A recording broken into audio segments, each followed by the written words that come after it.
the CDC called and they wanted a blood sample. You did put your social security number in, right? Yeah. I did. Yeah. Good. That's the only way really to get into this interview. Great. It's pretty casual, but what a special opportunity. So for those of you listening, this is Joshua from Worship Leader Mag. I've got Matt Redman with me and Matt Maher. Privileged to have you guys hanging with us to talk about a really special project, How Great Thou Art, the 75th anniversary of this international hymn and popular song, we could even call it, based on all of the different artists that have recorded it throughout the years. I think it's up to 1,600 recordings now of How Great Thou Art, which is just outstanding. Did some research on the streams, and we're in the billions of streams on the song at this point. So it's just incredible. But the first question is, before I get into the song, you two have a really long history, 12, 15 years of friendship. How did you two come together? Like Here For You was like 12 years ago. And were you hanging before that? What brought you two together just as friends? I'm trying to think when the first time we met, but it was probably something through Passion or Worship Together. I think it was Worship Together. I think it was I think we had dinner at in Nashville. But we were both songwriters, working with Kingsway and with Worship Together. Yeah, and then down through the years, we've done a lot of life together. The songwriting, some events together. We did a little couple of nights in Ireland, which were one of my favorite things we ever did together. That little club or whatever it was in Dublin was pretty special. And it was. We've had a lot of lovely moments. And you mentioned Here For You. I remember Matt flew in and we're sitting in Tomlin's house, and I think it was me, you, and Jesse Reeves maybe. And he's like, "Hey, I don't have a whole lot, but on the plane, I just was hearing, what do we want to say to God in this moment? And we want to say we're here for you." And so Here For You was kind of born in that moment, which is kind of cool. I still lead that now and love it. I love how that song kind of sets the table. If it tells everyone what this is about, what we're doing, you don't have to say it because the song says it. Well, as it's fun, obviously, to talk about your history together as friends, as artists, and all the collaborations. But really, the reason I bring that up is it fascinates me because you guys go back, probably 20 years. And this song goes back 75 years. And that's really the thing that I'm trying to uncover in all of this is like, what on earth is it about a song that is written in the middle of nowhere with the purest of hearts, just this missionary, Stuart Hine, and we'll get into some of his story in a second. But what is it, do you think, about this song or a song in general that can last 75 years and be recorded 1,600 times and resonate with so many people? Solve the mystery. Well, Matt, you go first. Okay. Okay, great. I'll take a swing. I heard a quote yesterday, and I wish I knew who said it, but I was writing with a guy named D. Wilson, who's a fantastic songwriter, worship leader at New Life Church in Colorado. And he had recently heard this quote that basically said, art is the way that we decorate the space around us, and music is the way that we decorate time. Wow. And so what I would say is that I think there are some songs that people write to decorate a specific moment in time, and they inadvertently, you don't know when you're writing a song if it's going to be the kind of song that other people, that it decorates the time of other people's lives. And in some ways, I think with worship, and I think with these songs that are truly just about God and who he is, they could, like, you're decorating eternity. So which is a crazy thought. But I think that's what it is. I think some songs decorate a specific moment in time and it's really relatable to people. But I think with worship music, it's decorating the halls of heaven. Love that. How do you follow that? I shouldn't have let you go first because that's way too profound. Wherever I follow that with. Lesson learned. I do love this. Set myself up to fail. No, I do love. We were talking the other day about this. I do love songs that have, like, tell you a bit of God's timeline, if you like, and so the God of yesterday, today, and forever. And I like that the song, we get to creation, we get to the cross, but also we get to look forward to the future, like Christ is going to come again, and that's such an essential ingredient in our worship. So I think there's so many reasons this song has connected on such a deep level and has been carried down through the years in such a special way. But I think the fact it has some substance to it, and then it has this opportunity for you to pour out your heart in response to God's story is a huge part of it. Okay, so that's interesting. So what was your, well, I'll start with Matt Redman because this Stuart comes from your country, your neck of the woods. What was your first interaction with Stuart Hine, or did you ever meet him? Did you know the story? Did you know that he was your neighbor? Anything? Any connection All there? I knew was you weren't allowed to mess with this hymn, because I had so many friends who'd been like, yeah, I try to write an extra bit, I try to do this, and actually this hymn has a publisher still, and they don't allow that, and so I think almost every occasion you don't get to do that. So that's kind of all I knew, and I loved the hymn. I think it would have been one of the very first hymns that I led, probably because it doesn't have as many chords as a lot of hymns, so. That I think when I was starting out on guitar, that would be one reason I ran with this one a lot. And I think what happened was Phil Luce and Les Moyer. Phil Luce is involved with the Stuart Hine Trust, and Les Moyer.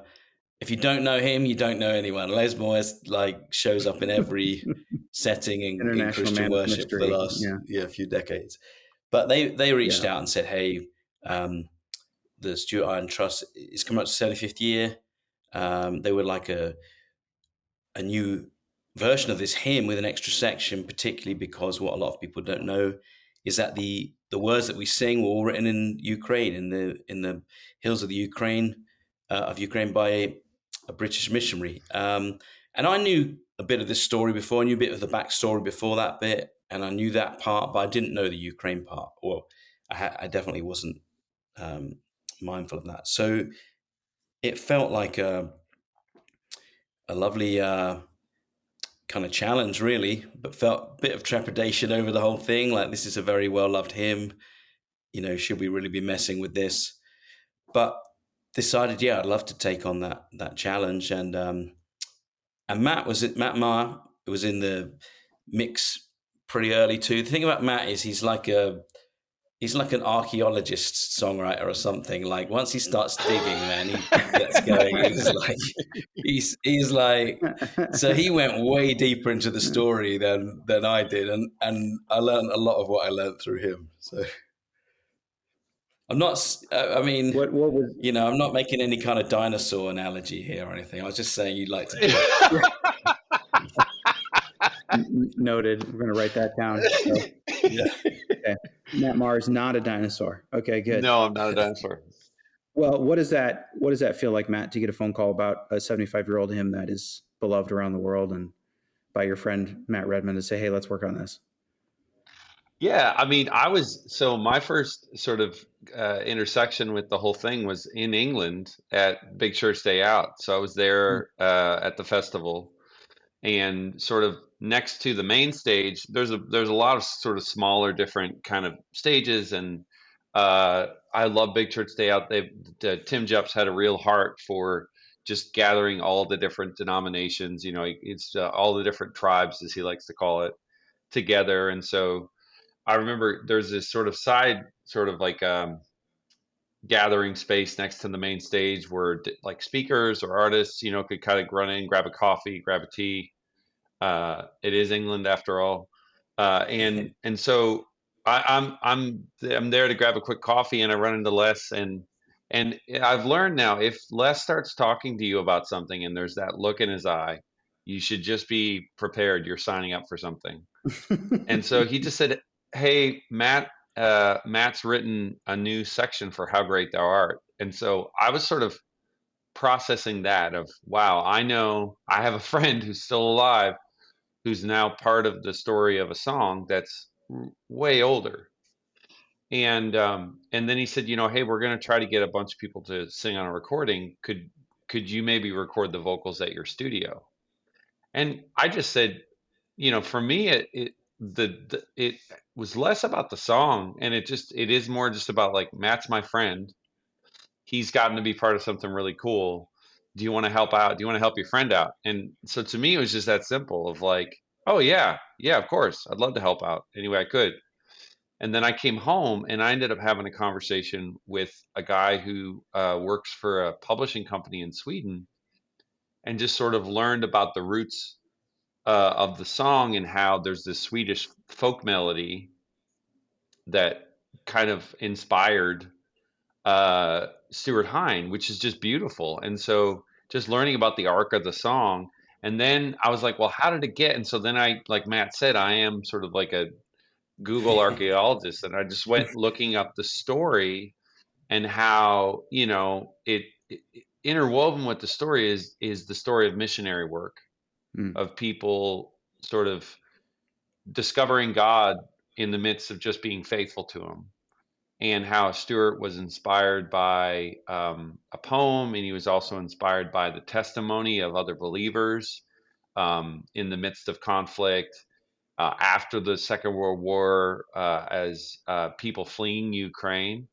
They were fleeing the Soviet Union and the expansion of communism. And so much of that story is interwoven into the story of this hymn. And by that point, I'd been talking to Phil Luce, who works with the trust, and just said, you got to tell this whole story. It's just a really compelling story, and especially on the 75th anniversary, to mark the time and how the song got heard by the Billy Graham Crusades, and then Elvis heard it, and he records it in Nashville, and his first Grammy is his recording of this song. So it just felt like, what if there's an opportunity to kind of mark that 75th anniversary in a more unique way? Yeah, absolutely. What a special story. I think that's the thing that resonates with me the most, is understanding the history. It's so pure. It is truly a missionary that had no intention of seeing his song travel across the globe, and then the history of the song and how it traveled across the globe, and like you said, ended up in the hands of George Beverly Shea and Billy Graham, which gave it a megaphone. It's interesting the way the Lord just decides a certain song is for the nations. So outside of the mechanics of the song, it's an enduring classic. Dive into the lyrics and the words for me. Yeah. Well, again, I guess I'll start with Matt Redman because of the lyrics that you added to this song. Where do you even begin? Yeah. So Fasting and prayer. they had. What? Well, yeah. What happened was, I think when they reached out to me, I was on a songwriting camp, and there was, so like, I don't know, 15 other songwriters there, and I thought immediately, I need some help with this, and Mitch Wong was in the room, and Mitch has such a wonderful gift, and especially melodically, and I also knew that it's not even going to be a conversation with him or with his label Integrity, is for all the proceeds to go, just to write for free kind of thing. So I said to him, hey, when everyone else goes home tonight, why don't me and you stay and we'll have a go at this hymn thing? And I already had some thoughts, but to be totally honest, originally the Stuart Hine Trust said to me, but it can't be another verse. And so, but I kept going around it and round it and round it. I thought all I'm getting is thoughts that are verse-like. So what I thought is, what about if it's like a heightened melodic verse? So we'll take that last original verse, of when Christ shall come with shout of acclamation, and it starts getting you into the idea of heaven. I thought, what if we continue the thought from there? So until that day when heaven bids us welcome, and as we walk this broken, warring world, your kingdom come, deliver us from evil, and we'll proclaim, our God, how great you are, with hope we'll sing, our God, how great you are. And it's interesting, because going into it, I thought, I want the word war in there. Like, I know that's not really like your kind of Sunday morning worship song vibe usually, but it felt like an important word to have in there. So I had this idea of this as we walk this broken, warring world. And then I realized, oh, you know what scans perfectly? Your kingdom come, deliver us from evil. So that was a great moment thinking, oh, perfect. So the idea was really, let's not have an escapist moment, because that's not good in worship, where we ignore what's going on in the world around us. Let's embrace that reality. We are living in a broken, warring world, and we can see that in a very particular way here. But so let's face that head on, and then let's sing with hope and faith over that. So that was the kind of concept. And when we turned it in, I said, look, apologies. I know you said you didn't want another verse, but this is kind of a verse and it's kind of not. And they liked it. So that was a good moment. That's great. So one of my favorite quotes about this song is Billy Graham's. He says about how great thou art. It glorified God. It turned a Christian's eyes toward God rather than upon himself.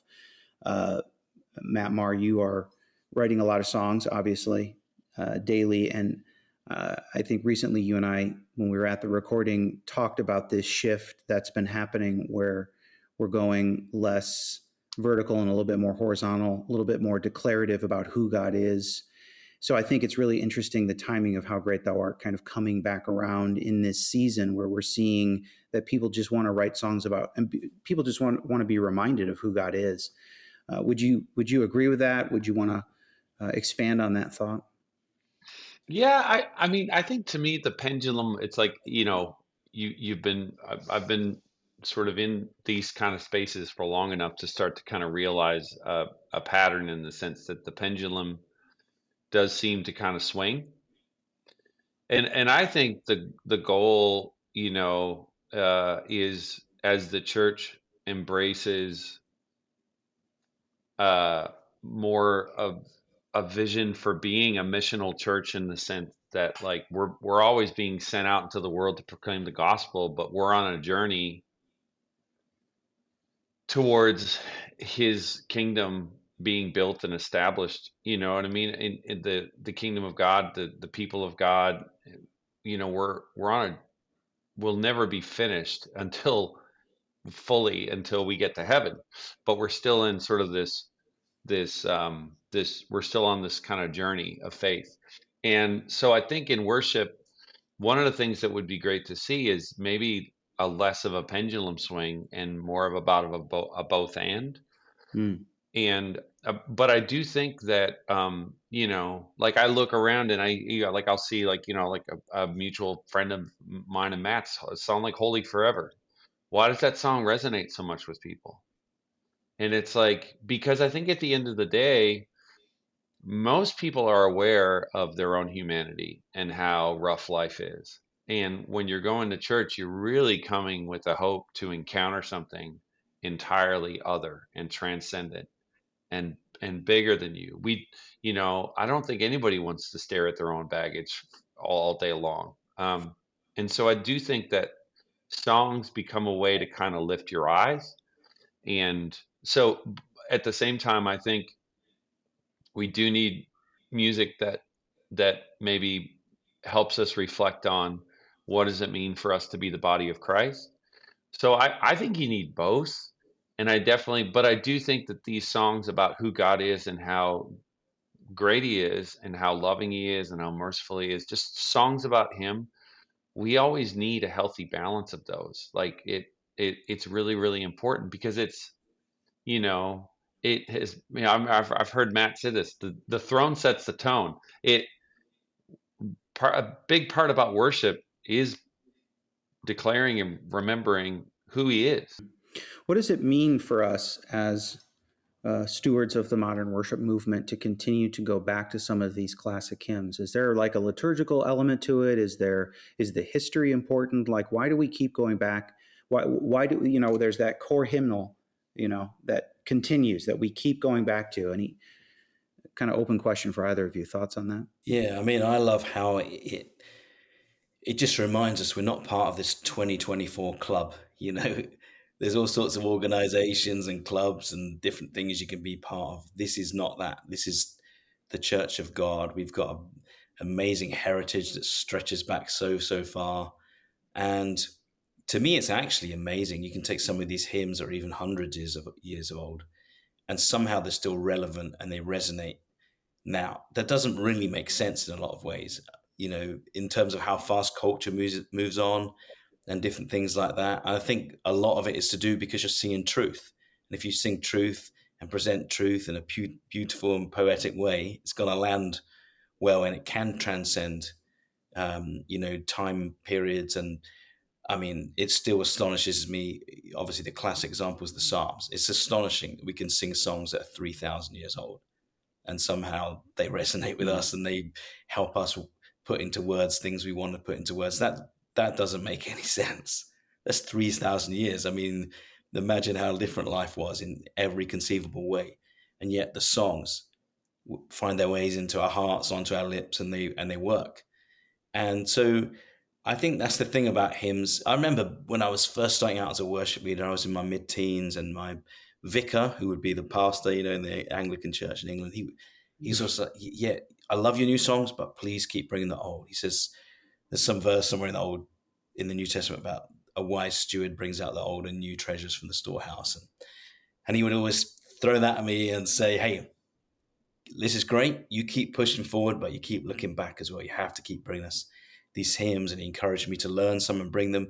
And some days I didn't do it with the most willing spirit, joyful heart I should have. Sometimes I was like, oh, come on, but actually I was so grateful because he was just telling me there's a heritage here. There's a deep well here. And down through the years, as well as leading hymns, I think, and reminding people of that heritage and family history we have, actually as a songwriter, after the Bible, I'd say the hymn writers are the thing that have helped me the most. I don't know if Matt agrees, but for me, sometimes you can actually steal their lyrics, and that's awesome. But other times, just get inspired by their approach or their angle onto the cross, or just the breadth of what they're writing about.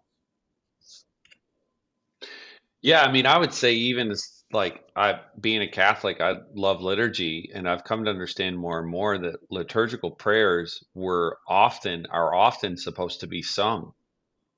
Mm. So I think singing is an inherent part of what we're supposed to do when we worship God. And so I think that hymns uh, are a way in which, I say the work of the liturgy means, work of the people. And it's like the work of the church is to declare the work of God and to remember the work of God. So it's a very, very unique calling, but in some ways it's us remembering the work he's done, as we consider what we're called to do as his hands and feet.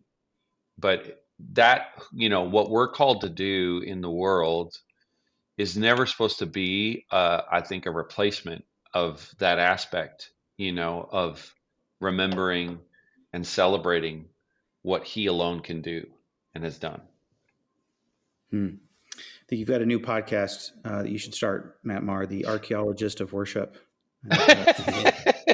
Yeah, worship archaeology. Redman's comment about you as an archaeologist was like, that's resonating with me right now. Yeah, love that. Okay, another question. You did bring up the war earlier. Matt Redman brought up the war, and man, there's so much war around this song. When you understand the history, Stewart went to World War I and actually fought, and some of his experiences in the trenches are harrowing, but Holy Spirit filled at the same time. He wrote the song just before World War II, was kicked out of the country, and then served in the UK in internment camps where he wrote the fourth verse. War is throughout. And then, so it's very interesting to me, Redman, that you wanted to bring the word war into this new bridge. And obviously now we're experiencing another war in Israel. And you've written a lot about songs of lament for us at Worship Leader Mag. Would you categorize this as a song of lament? And then a follow-up question open to the floor would be, what is our role as the Levites, the stewards of the temple, the psalmists of the church in these times of war? It's a great question. I think it's interesting. So I wouldn't say it's a song of lament, but when you talk about all the soil that this was planted out of, into, I guess, this it's pretty sure that's part of its reason why it does resonate so well. And I think those songs, Yeah. they're just so important, aren't they? Because for one thing, they give us chance to be real with God and following that pattern of the psalmist. But I also think when we sing our songs of lament, they also give a lovely window onto the heart of God. They are. I just like it. It's like we take the walls down a bit, and we don't. And sometimes the church is in danger of trying to pretend it's perfect to everyone, and clearly we're not. And I kind of like that disarming thing that happens when we sing lament. It just brings all the walls down, reminds us we're all in the same boat here. We've all got tough things we're facing, and we're Christians, but we haven't got it all together, and we definitely haven't had all our problems solved just because we came to Christ. And so, for me, I'm always a fan of that approach because I think it's very biblical to sing like that, but it's also very helpful for people around us. So, last question: as the songwriters of the church right now, you guys have both written songs that have gone far and wide. If you guys, what would be your "How Great Thou Art"? What's a song that you've written that you hope 75 years from now people will still be singing? Not necessarily because of anything that you did, but because of the message and because of why you think it's so important. Wow, it's a big question. This is a big question. Well, you guys have written a lot of songs, so there's that too. But I mean, think about the enduring legacy of this song. It's really special. This is the point where I'm going to say my new single. It's my new single, right? This is where you promote your new song. That's right. I was teeing it up goodness. for you. I was teeing it up for you there, Matt. Yeah. I mean, honestly, obviously for me, the song that's had the most stories come back from it and seems to have the furthest reach around the globe would be 10,000 Reasons. If any of them have a chance of being sung 75 years, probably that one. I mean, Matt sung Lord, I Need You with the Pope and 2 million people, or 2 to 3 million people. I don't know how many people were there on Copacabana Beach. Yeah. So that's definitely has to have a nomination.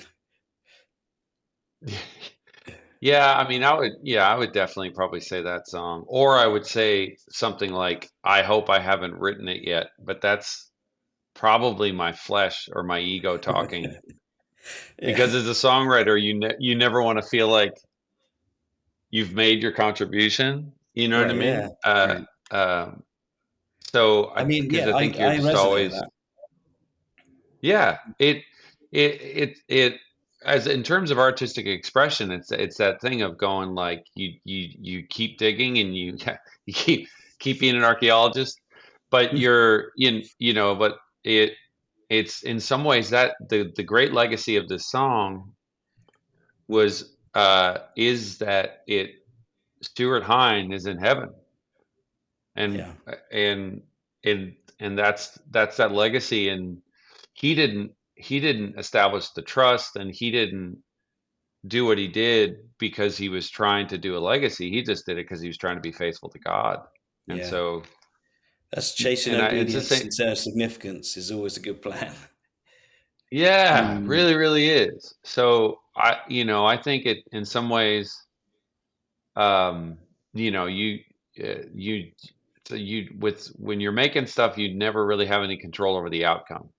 So, and it'd be interesting to see sure. if people pick up this new version. I mean, will they just stick with the old version? We would love if worship leaders connect to this and they like the new section and the new arrangement, because honestly, part of it's the new section, but also there's the arrangement wise, I love where it landed. Matt actually brought that motif that we start with and the time signature idea. And honestly, I've been leading it and I love leading this version. And so, just to worship leaders out there, obviously you're not going to have Chris Tomlin, Hillary Scott, Taya, Naomi Rain, Mitch Wong, Matt Maher, and the list goes on singing along with you.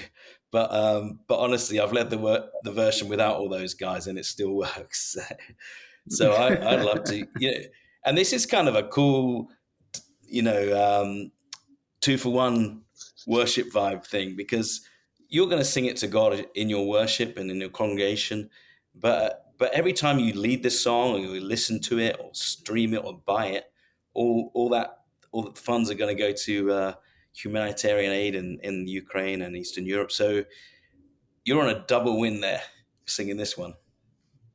Absolutely. Yeah. I just want to clarify that too for our listeners. So Matt and Mitch donated their publishing rights to the trust. Integrity, who admins the song, and Capital, who admins the song, have donated the majority of their admin fees, almost all, I think, to the trust. So it might even cost them money.